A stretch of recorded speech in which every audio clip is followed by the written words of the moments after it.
지금은 새벽 기도의 시간입니다. 온라인으로 드려지는 새벽 기도에 경건한 마음으로 주님께 나아갑니다. 8월 11일 말씀 이사야 24장 1절부터 13절까지입니다.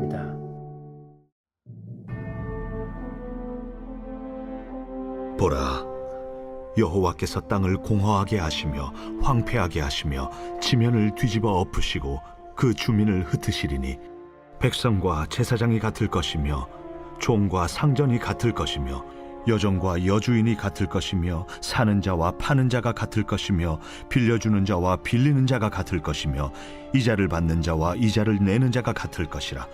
땅이 온전히 공허하게 되고 온전히 황무하게 되리라.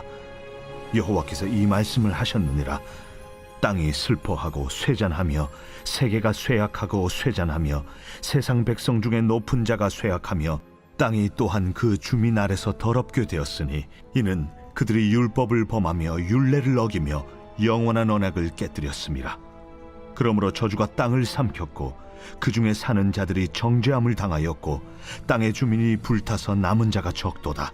새 포도즙이 슬퍼하고 포도나무가 쇠잔하며 마음이 즐겁던 자가 다 탄식하며 소고치는 기쁨이 그치고 즐거워하는 자의 소리가 끊어지고 수금 타는 기쁨이 그쳤으며 노래하면서 포도주를 마시지 못하고 독주는 그 마시는 자에게 쓰게 될 것이라. 약탈을 당한 성읍이 허물어지고 집마다 닫혀서 들어가는 자가 없으며 포도주가 없으므로 거리에서 부르짖으며 모든 즐거움이 사라졌으며 땅의 기쁨이 소멸되었도다. 성읍이 황무하고 성문이 파괴되었느니라. 세계 민족 중에 이러한 일이 있으리니 곧 감람나무를 흠듬갑고 포도를 거둔 후에 그 남은 것을 주움 같을 것이니라. 오늘도 하나님의 말씀으로 하루를 시작하는 커맨시 교회 모든 성도님들을 축복합니다. 우리가 사는 세상은 늘 번화하고 화려해 보입니다. 과학기술이 발전하고 세상에 즐길 거리가 넘쳐나면서 사람들은 세상이 영원할 것처럼 말합니다. 하지만 성경은 하나님을 떠난 세상이 결국 도달하게 될 진짜 모습을 분명하게 보여줍니다. 오늘 우리가 묵상할 이사야 24장부터 27장까지의 말씀은 이른바 이사야의 소계시록이라 불리는 본문입니다. 지금까지 이사야 선지자가 바벨론이나 애국 같은 특정한 나라의 심판을 선포했다면 이제 24장에서 이르러서는 온 세상, 지구 전체에 임할 하나님의 우주적인 심판을 보여주고 계십니다.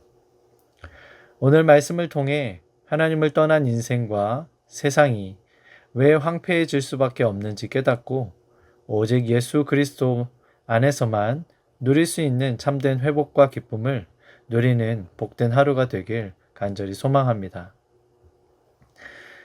이사야 선지자는 하나님의 거스를 수 없는 심판이 온 땅에 임할 때 일어날 일들을 이렇게 선포합니다.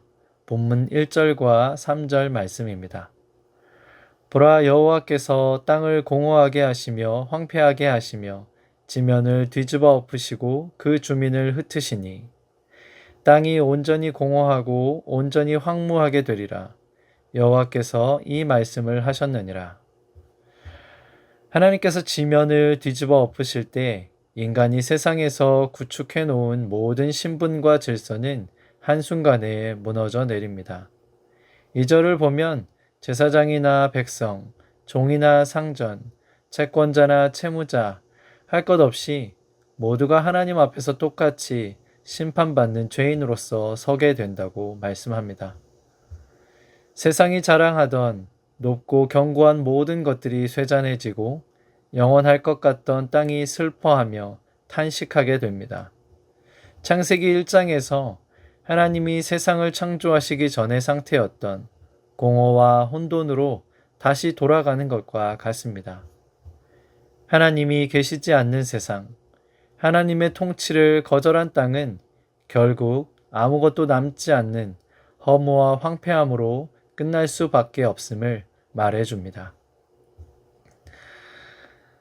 그럼 하나님께서 아름답게 창조하신 땅이 왜 이토록 슬퍼하며 쇠잔해지게 되었을까요? 본문 5절 말씀이 그 이유를 분명하게 밝혀줍니다. 땅이 또한 그 주민 아래서 더럽게 되었으니 이는 그들이 율법을 범하며 율법을 어기며 영원한 언약을 깨뜨렸음이라.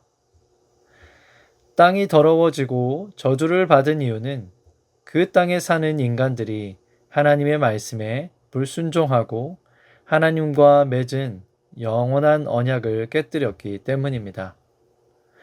우리가 기억해야 할 영적 원리가 있습니다. 인간의 죄는 나 한 사람의 영혼을 망가뜨리는 데서 끝나지 않는다는 사실입니다. 인간이 하나님을 떠나 우상을 섬기고 탐욕을 부릴 때 그 죄의 독소는 우리가 살아가는 삶의 터전과 환경, 가정과 일터까지 더럽히고 황폐하게 만듭니다. 창세기 3장에서 아담이 범죄했을 때 땅이 가시나무와 엉겅퀴를 내며 저주를 받았던 것처럼 오늘날도 하나님을 몰아낸 자리마다 분열과 다툼, 환경의 파괴와 영적인 황폐함이 찾아옵니다. 구약의 사울왕을 보십시오.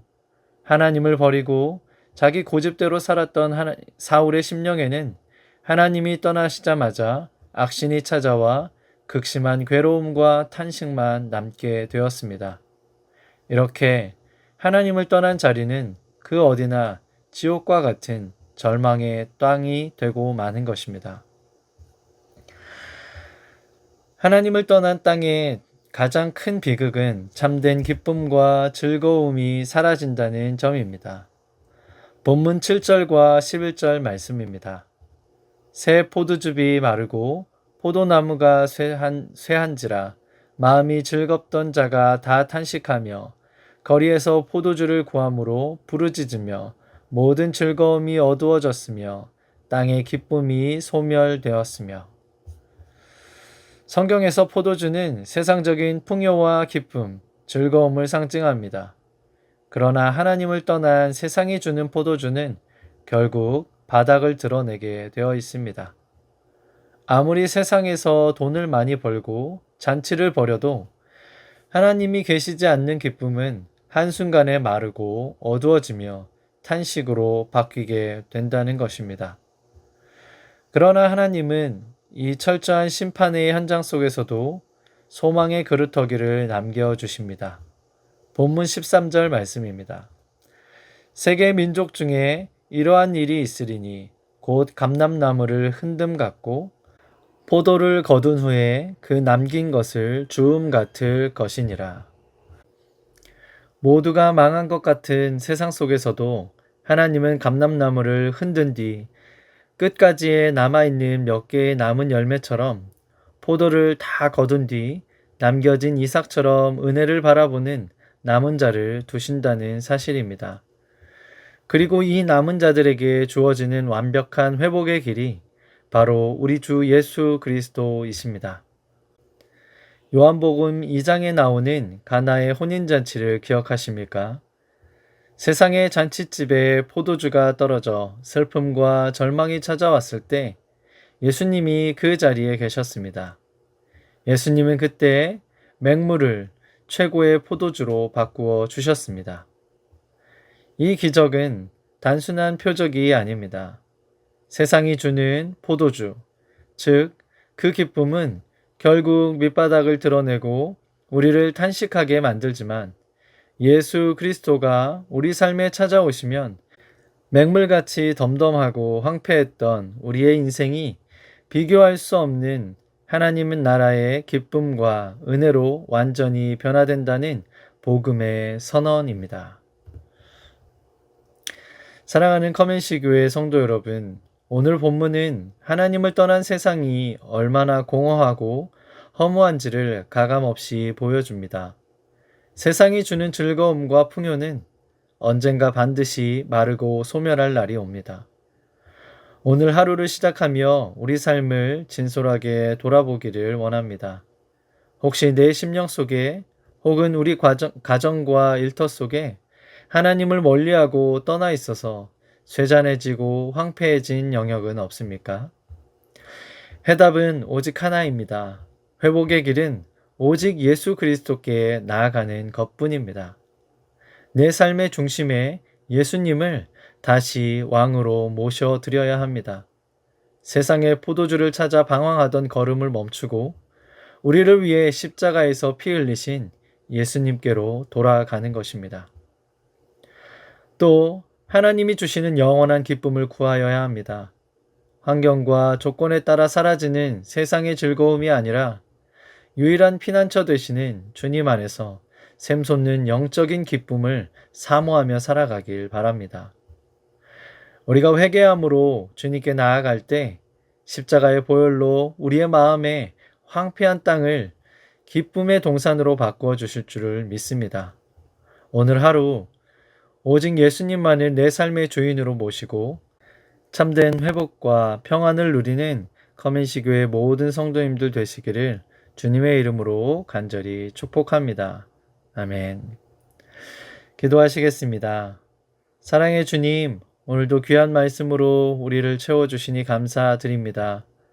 하나님만이 우리에게 참 기쁨과 평안을 주시는 분임을 믿습니다. 하나님을 떠나서는 결국 실패와 절망뿐이며 슬픔과 공허함뿐임을 기억하게 하옵소서. 하나님을 떠나 절망하는 어리석은 영혼이 아니라 하나님만을 왕으로 모시고 살아가는 복된 삶을 살아가게 하소서. 세상의 기쁨과 즐거움이 아니라 하나님의 말씀을 따라 하나님의 영광을 위해 살아가는 성도가 되게 하소서. 하나님을 떠나 무너진 삶의 자리가 있다면 다시금 예수 그리스도를 통한 회개의 자리로 나아가게 하시고 그곳을 다시 하나님께서 거하실 거룩한 땅으로 올려드릴 수 있게 하소서. 예수님만이 우리에게 영원한 즐거움이 되심을 믿고 주님만 의지하며 살아가게 하옵소서.